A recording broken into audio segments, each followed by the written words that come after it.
If you've played Baldur's Gate 3, you know about the threats that are Mindflayers.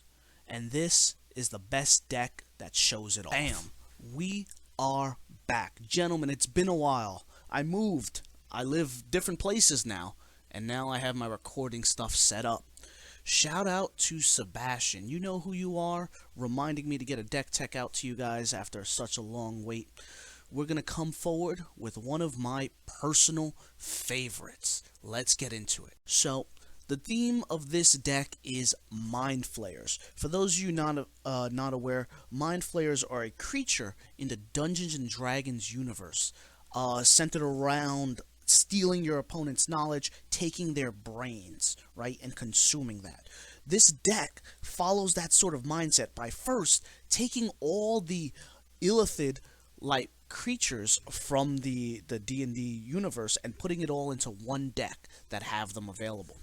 So the theme of this deck is a theft style deck, milling your opponent out and using all of the resources that you are stealing to finish out the game against your opponents. One of my favorite jokes is whenever I sit down to a table and I have already picked this deck, I look at my opponent and be like, so what deck are you and I gonna play, as he's trying to decide what he wants to play? Because this deck isn't about playing this, it's playing whatever your opponent is bringing to the table. Without further ado, let's get into the commander. Now, we can't talk about a Mindflayer themed deck without talking about a Mindflayer commander. Now, there are better commanders than Nihiloor here. Don't worry if you guys can't see because of all the foil. I'll read it out to you. There are better theft-based commanders than Nihiloor, but it's a Mindflayer, and I have to have it helming my deck. So Nihiloor is a 5-mana, 3/5 horror, but he's really a Mindflayer. His effect is pretty interesting. When he enters the battlefield, you tap one of your creatures. If you do, you can gain control over one of your opponent's creatures so long as the power of the creature that you're trying to take control of is less than whatever you've tapped, right? So it's pretty useful when you enter the battlefield. You can tap Nihiloor to take control of something that's 3 power or less from an opponent. Now you have control over this, over your opponent's creature, so long as you maintain Nihiloor on the board. So if Nihiloor was to be destroyed, your opponent gets back whatever you stole. And another interesting thing is when he enters the battlefield, you do this effect for each opponent you have. So if you have 4 creatures on your side of the field, right, and each of your opponents have 1 creature with lesser power, then you can tap your stuff and steal 1 creature from each opponent.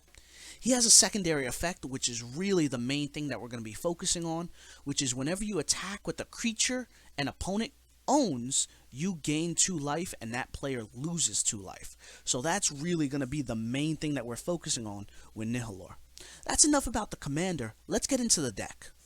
Kicking it off with the creatures, arguably the smallest part of our deck. We're not running a lot of creatures because everything, all of our resources, all of our creatures are going to be stealing from our opponent. Starting off with a Burnished Heart. Now, the thing about this deck, it's blue, black, and white. So we're not running a lot of things that can help fix our mana. So we're using Burnished Heart to try to fix some of that. Moving on to our second Mindflayer of the deck, Sanity's Flare. When a player mills 1 or more creature cards, you create a black horror creature token.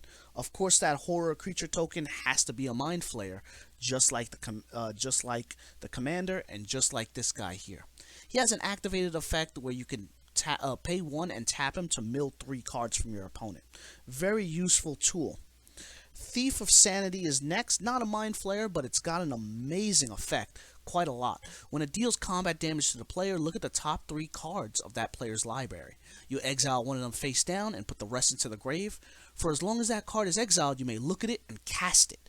And you may spend mana as though it were mana of any color. So that's going to be a reoccurring effect on a lot of our cards. We're also running actual Illithid Scholar here, right? Whenever a creature you control becomes blocked, you may return it to its owner's hand. Whenever 1 or more creatures you control deal combat damage to a player, draw a card. We have a Phyrexian Rager to help us gain some card advantage. A Sower of Temptation, one of our many theft effects in this deck. When it enters the battlefield, gain control of target creature for as long as this guy remains on the field. Intellect Devourer, what's a Mind Flayer without a little minion brain? Right? His effect is pretty interesting. When he enters the battlefield, each opponent exiles a card from their hand until Intellect Devourer leaves the battlefield. You may play lands and cast spells from among these cards exiled, and you may spend mana mana of any color to cast it. Right? Hostage Taker is another honorary illithid in this deck. Right? When it enters the battlefield, you exile another target creature or artifact until this leaves the battlefield, and you may cast it, spending mana of any color to do so. Moving on, we have Gonti, Lord of Luxury.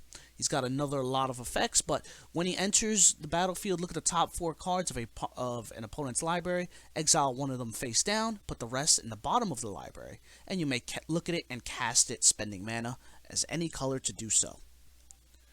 Illithid Harvester is going to be one of our defensive-based things. So let's say you've been stealing a lot of cards from your opponent, but they have a lot of tokens. Well, the adventure side of this Illithid Harvester is very useful. For X blue, you tap X number of creatures, and they don't untap during their opponent's or during their controller's next untap step. Very good for opening the board and letting your things come in. He has a secondary effect that when he enters the battlefield, you return any number of target tapped creatures. You turn them face down and they become 2/2 horrors. So if your opponent has something really big, something too big that you can't steal, you use his adventure to tap it, and then you cast him, and on his ETB, he turns it over. Doesn't destroy it, doesn't exile it, he turns it over and forces it to be a 2/2 horror. Pretty good stuff. Now, that's a lot of foil cards. I'm going to try to take a second to see if I can focus up this guy. As soon as I say I focus up this camera, this guy comes in. Umbrus, Fear Manifest, a 5 mana 1/1. This guy is one of our win cons in this deck. He gets +1/+1 for each card your opponents own in exile. We are doing a lot of exiling our opponent's deck with this, with the theft aspect to it. And when he enters the battlefield under your control, target opponent exiles cards from the top of their library until they exile a land. I've seen this rip through a huge chunk of our opponent's artifacts, creatures, and spells just because their land was just a bit far away. Or in the late game, you can almost mill someone out completely if they've been using a lot of their ramps to remove all the lands from their deck. This is devastating. A huge win con in this deck. Love Umbrus, right? We have the commander of this box, but he's not the commander of our deck. We have Captain, I'm not going to pronounce his name, a 5 mana 3/6. All horrors have menace. Most of our illithids are horrors. And whenever a horror you control deal combat damage to a player, that player mills that many cards. You hit for 20, they have to mill 20, right? At the beginning of your end step, you choose a creature or artifact that was milled, that was put into their graveyard from their library this turn, and you put it on the battlefield under your control. Just a huge way to theft and steal. What point of an illithid Mindflayer deck without the actual Mindflayer? He's got a theft ETB. When he enters the battlefield, get control of something for as long as you control him, right? The Guilt Feeder is another Mindflayer that we're going to be running. He's got Fear, and whenever he attacks and isn't blocked, which is very easy to do because of his Fear effect, defending player loses 1 life for each card in their graveyard. We're milling stuff, we're stealing things, we're exiling from the top, we're just taking options away from our opponent. Now, moving on, I want to pause for a second. I need you guys to look at this card.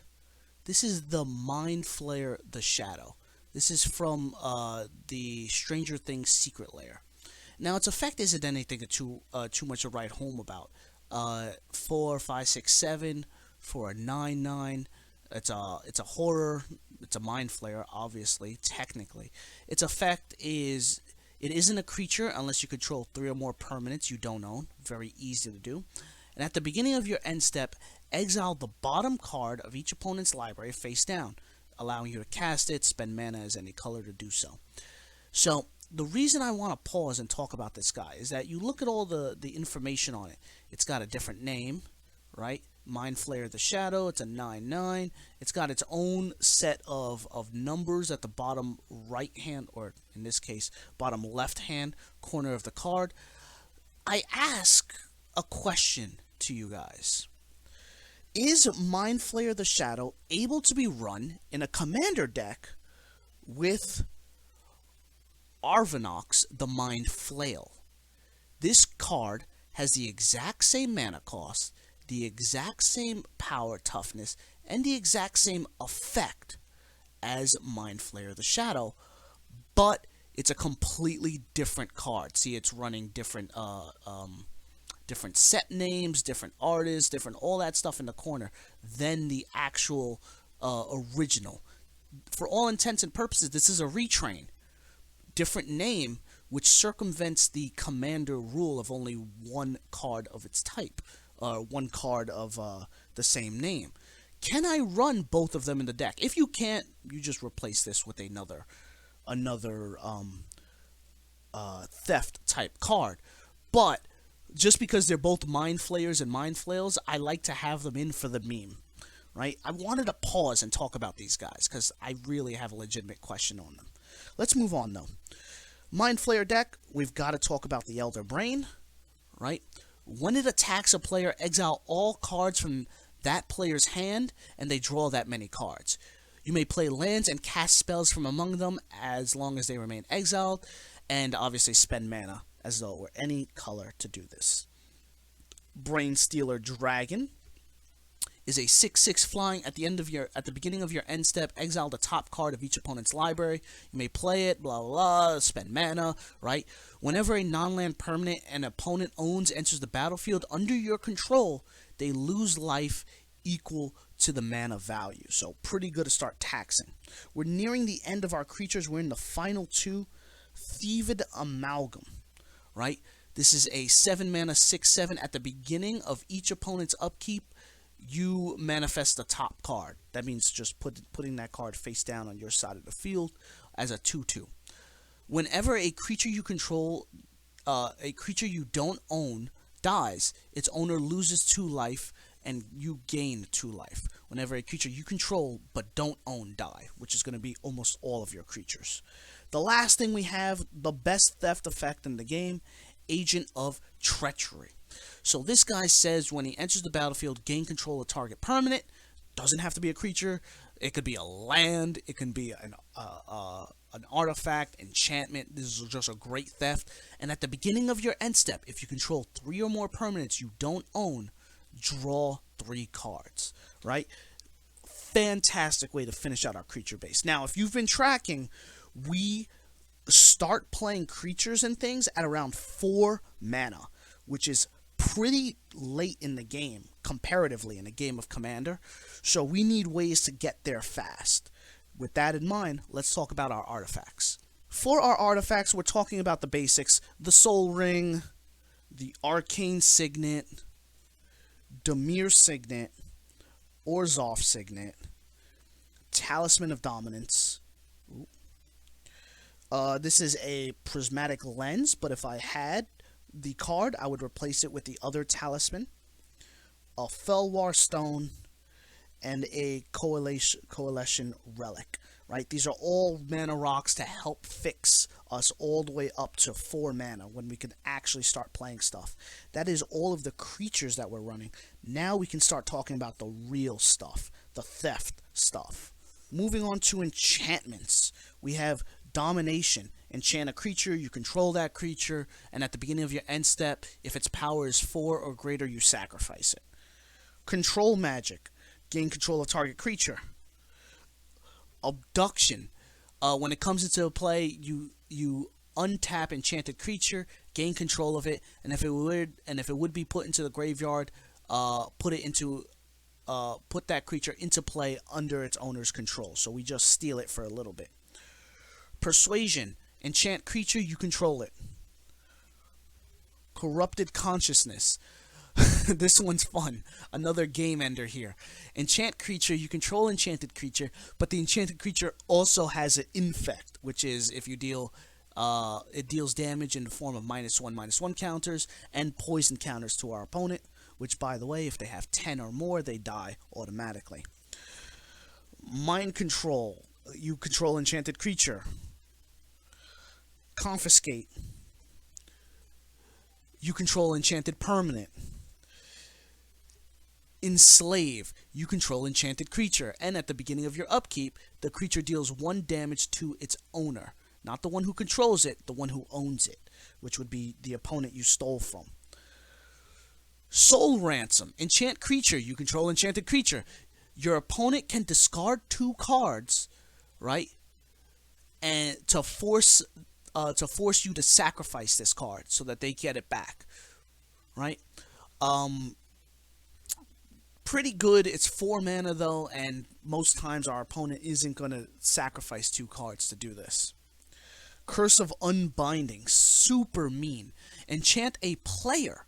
And at the beginning of the enchanted player's upkeep, they reveal cards from the top of their library until they get a creature. You put it under the battlefield under your control, and then your player puts everything else that was revealed into their graveyard. Just huge mill and stealing from your opponent. Super cruel stuff. Speaking of cruel, Inevitable Betrayal. It has no mana cost. You have to spend it for 3 mana, and it'll come into play 3 turns later. But when it comes into play, you search target opponent's library for a creature card, put it onto the battlefield under your control, then shuffle. So when this enters the battlefield, you look through your opponent's deck for their Blightsteel Colossus, and it becomes your Blightsteel Colossus. That is all of the major quote-unquote enchantments. I know I finished off with a sorcery, but it was just too good to not talk about. Speaking of sorceries, let's get into that. Now, sorceries are the biggest chunk of our deck, so let's run through them. We have Thought Scour for target player mills 2 cards and you draw a card just to help you steal. Sign in Blood to draw 2 cards and lose 2 life. Despark has a nice removal option against those pesky permanents. Fracture, similar to Despark, but not exiling. Siphon Insight. Look at the top 2 cards of target player's library.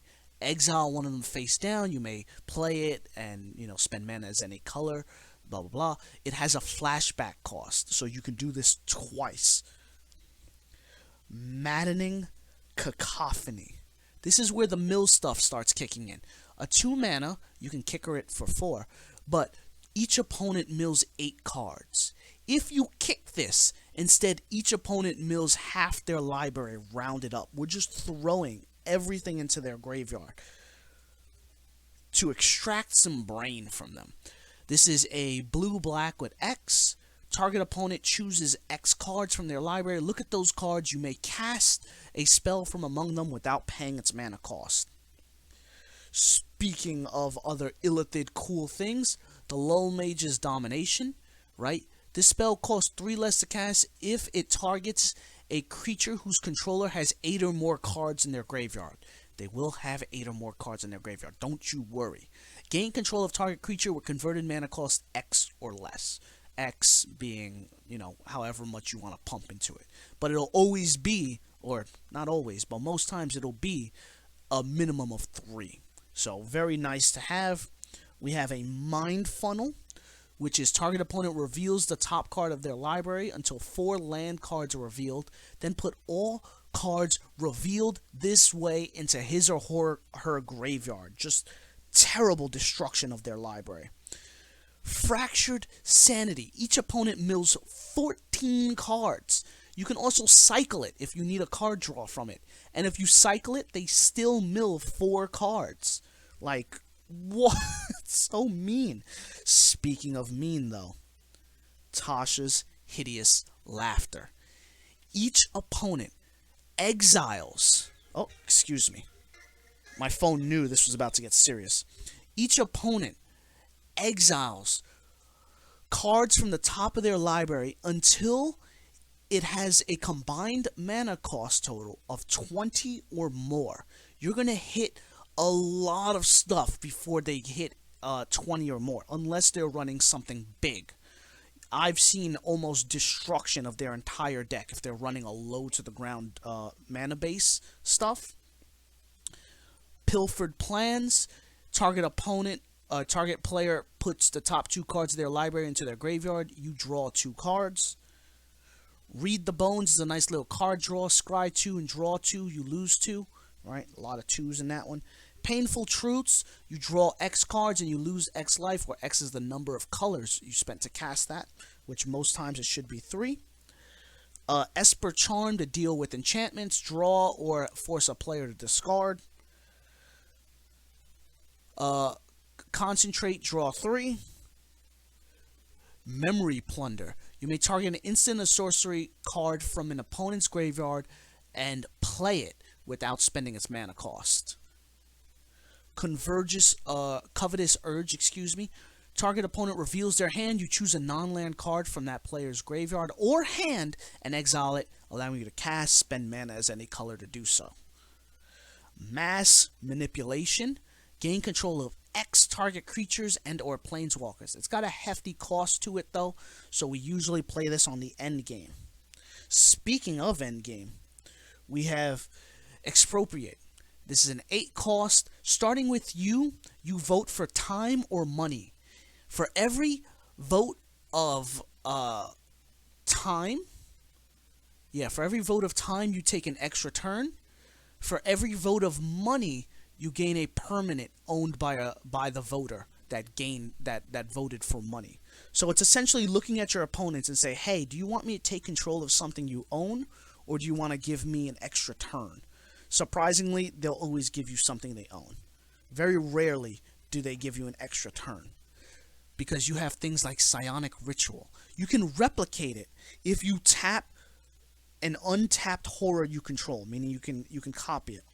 This is an exile card at the end, but you exile an instant or sorcery card from a graveyard and find a copy and create a copy of it.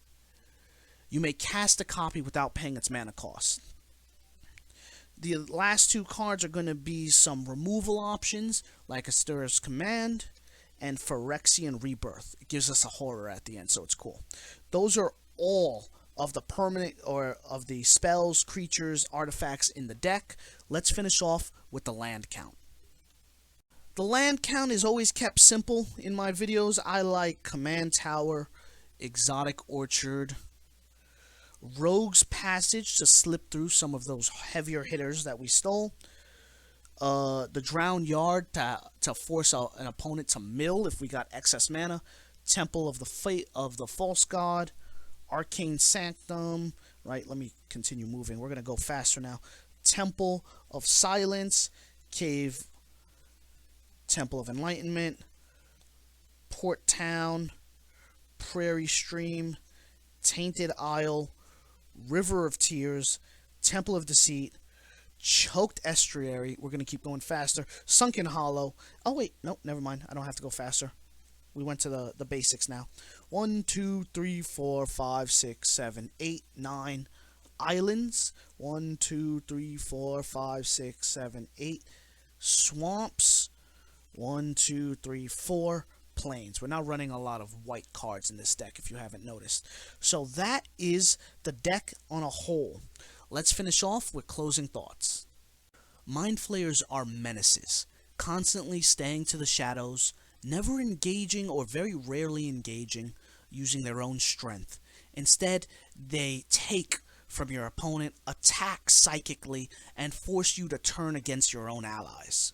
This deck encompasses the entire spirit of a Mindflayer in the D&D setting. It's one of my favorite decks to play, and one of the most hated decks that my table usually feel when I sit down to pull it out. This is a great deck, highly recommended if you choose to have enemies at the table. Thanks for checking us out. Thanks for your patience. I'll see you guys next time.